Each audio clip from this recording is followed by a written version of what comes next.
One of the observations I've noticed throughout my life, that the more you know, the less happy you are. I even get used to be jealous, I still do sometimes, to children, kids who don't have as much information about the world as I do, and it makes them to live in its own world where the problems and the real truth about the world doesn't exist, that kind of harsh truth that makes you fear certain things, like, and it was just so easy to do things, to execute on your ideas. You didn't have the knowledge that you have to be a certain level of that for you to do so, or you didn't have the knowledge that the world is so dangerous and the politics is wrong and economics is just so fucked up and unfair. You didn't have any of these knowledges, and now all these knowledges kind of freeze you, freeze you to do any kind of move that seemed to you so easy when you were a child. I remember how easy for me it seemed when I was maybe 15 years old, when I was thinking about opening my own business. It's so exciting. Oh my God. You just, for example, if it's a crochet business where you sell your crochets and everything, you just do crochet, you show it to people and you take the price, and it's so exciting, people buying for you. That's how simple for me the business was.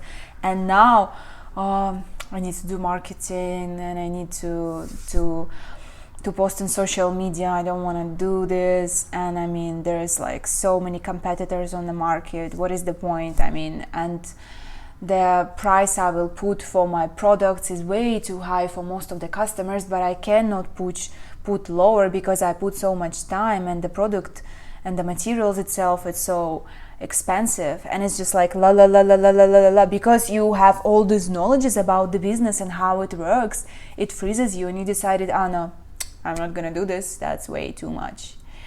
And when you were a child, everything was just so simple. And I definitely agree with the saying that ignorance is a bliss. And the thing is, like, you can't go back to your default setting where you didn't know anything about the world. You just can't. I mean, it would be nice, if it would we have the also button like erase, erase certain memories, certain knowledges, certain limitations. Certain memories and knowledges that gives us limitations to actually be in a world as we want to be. And and I can say that idea of being intellectual for me, of being smart, was so important. I liked reading books and educating myself on different subjects because I can talk with anyone about anything, and that just made me feel good. I'm smart, I'm intellectual, because this is what they get used to approve me in school for these kind of things. If I was smart, teachers were loving me, and kids around me were loving me if I was smart. And when you get out from the school, it's just, no one cares if you're intellectual or smart. It's not that matter. I mean, there is still a bunch of people who likes to hang around together and discuss topics and proving their points, but at some point it's just like not fun anymore. And you notice maybe those people who are not that smart, they smile more. Maybe I actually want to be on that side. Maybe I don't want to be that intellectual and that smart. Maybe it doesn't matter, It doesn't matter how many knowledges you have inside your head, how many books you read. Maybe it's just like not as valuable in life. And at some point I ask myself, do I want to be smart or do I want to be happy? And I chose the other side. And I can see some of my intellectual friends They perceive me more and more as some kind of weirdo with my spiritual ideas and energy and things that I believe in good in every people. And this is the things I choose to believe. I prefer being ignorant, delusional, stupid, but happy.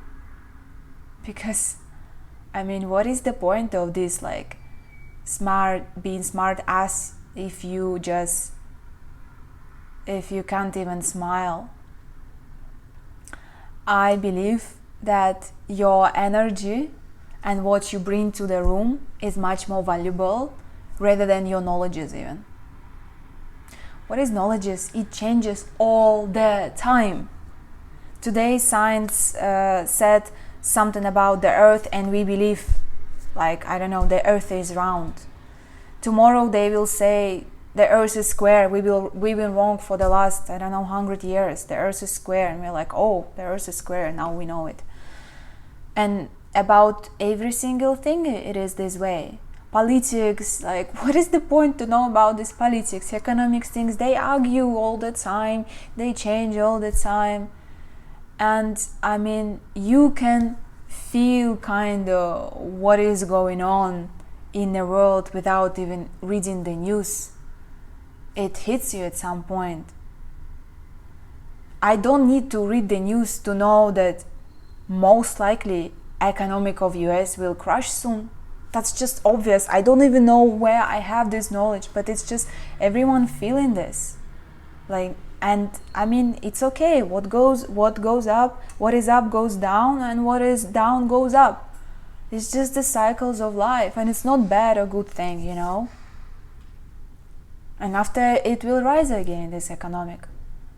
And that's just, again, simple cycles of life. You don't need to read news to know about these things. But why do we like being perceived as smart, as intellectual? You know why? It's not us, it's our ego who likes just, I don't know, being perceived, who believes if you have certain knowledges about the world, the people love you.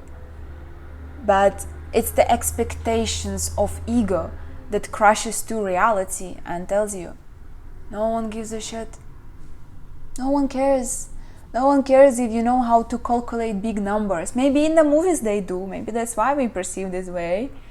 This scene is very popular where the person just starts calculating big numbers in his head and everyone's just like, whoa. Maybe in life it can be like this, but it's just like 1 second wow, you know, and after no one cares. No one cares if you're smart or stupid, intellectual or not. The knowledge is definitely beneficial to some point. It gives you lots of different perspectives about the world, about the people. Even learning different languages and speaking different languages gives you more understanding about the people, the way they think, because the language kind of defines the way you think as well, which is quite interesting. But I've noticed huge difference the way I think, the way I express myself in Russian and in English and in Spanish. So it's very interesting to observe those things.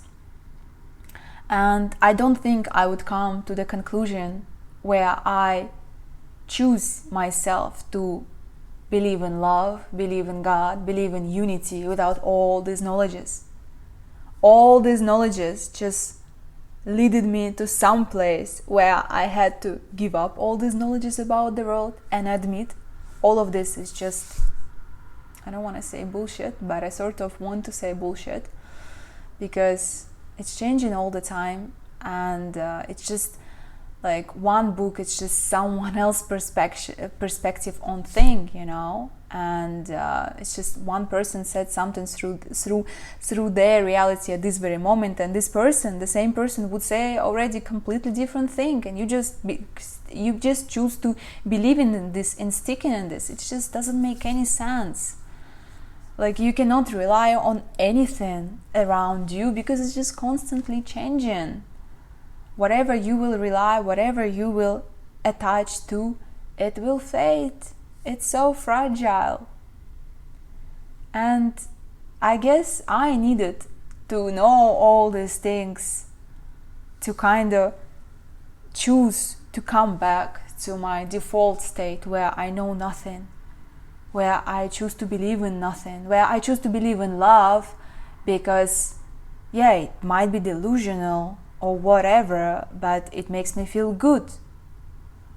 And I understand I created this love with my brain, and it's just a word, and it's just the way I choose to perceive things, and maybe it's not realistic, but I don't care. I don't care. What is realism? What is reality? It's the way you perceive it. That's it. It doesn't have to be harsh. It doesn't have to be this way. You can bend your reality the way you perceive it. So what is the point of believing in all these knowledges about the world that makes the world gray and dull and full of suffering and full of pain? Yeah, that's true. The world full of pain, the world also full of joy. But I guess this is just the way we navigate life as a human species here on Earth at that stage of development that we are having right now, where we live in a world of duality, and where we need to see, where we need to know what dark is for us to realize what light is. We cannot see light without dark. For now it's like this. We are navigating our way, our path through learning about every single path that is wrong. We're learning, oh, this path is wrong, this path is wrong, this is wrong. And through this darkness, we kind of create this light path for ourselves. It gives us contrast, duality. And this is how we are developing right now, and this is our world of duality as we see it. I think depressions and very negative perspective of life happening when you misunderstand the function of your knowledge and the function of your brain and mind. It's supposed to serve you for good. And since we don't feel like we have control over it, and we are our mind actually, and we are all these knowledges, it gives us very negative perspective of the world, because we cannot see beyond the mind. And if we learn how to see beyond the mind, beyond the knowledges, to something eternal, this kind of eternal light and God that you have inside yourself and all around, you start perceiving these knowledges and these mind concepts as your servant rather than as your boss. And now you choose what kind of knowledges actually serves you and what kind of knowledges doesn't serve you. You don't grab everything for a truth. And you understand, you believe in positive things just because it serves you. You understand, yeah, that's as much as bullshit as negative as reality. There is nothing objective here happening. But I think when this separation happened from you and your mind, you have this stability inside you, this stable light that's shining through you, that gives you the power to not attach to knowledges and to just choose knowledges that serves you. And somehow the knowledges that serves the best my mental health, my being, my feeling about life, not perceived as intellectual, as something smart, as something scientific. I believe in love, in energy, in God. And there is no scientific proofs on that. I mean, there is one, if you really like dig to it. They actually working on now to proving these things scientifically, but the power of these things that they don't need to be proven. That's the power of those things, because who needs this scientific calculation and things? They are just like changing, you know. They changing because the machines are changing, they develop to a certain level, and the things they measure always changing all the time. And some new condition happening, evolving in like today, say for example, and it haven't been evolved for the last 100 or 1,000 years, and these measurements will be different again. So I don't see value in those. I see value when you, of course, like building your house, You need certain measurements so your roof doesn't fall. And when you spread your budget for a week, what kind of groceries you need to buy, so you spread your budget wisely. And this is where calculation is happening, and this is where we need these calculations, these measurements to navigate throughout the daily life. So the car doesn't hit us, so we don't cross to the red light. But I don't think you need calculations and measurements to prove the God existence, the love existence. It's just beyond. And to believe in that, you have to give up some of your intellectual identity, because this is something you believe and it's unconditional. That's the power of it. It's unconditional belief, it's unconditional love.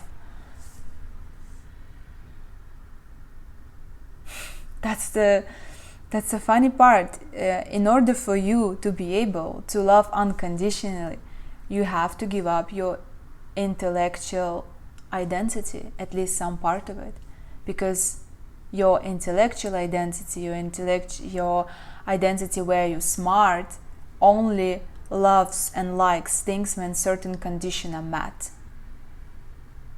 And where you just joy and love and just like the way you are, you don't care about what you know, what you don't know. You just like, I know nothing and I love it. I don't care if you are a good person or bad person, I still love you, because in my world there is no like bad people. I don't believe that person can be bad at all. There's just people that been hurted a lot in their life, and they're so much in pain, in rage, that they just spreading this rage and pain all around. But can you call them bad because they just been hurted so badly and they cannot see their own light? No, you just feel sorry for them, but you can't just call them bad. Yeah, that's what I wanted to talk about today. And my question is for you, are you choosing to be smart or happy? Are you choosing to be intellectual or content with what you have, with life itself? Are you choosing to grab for certain conditions on your life for you to be satisfied? Or you choose to be appreciative at every single moment, no matter what it is?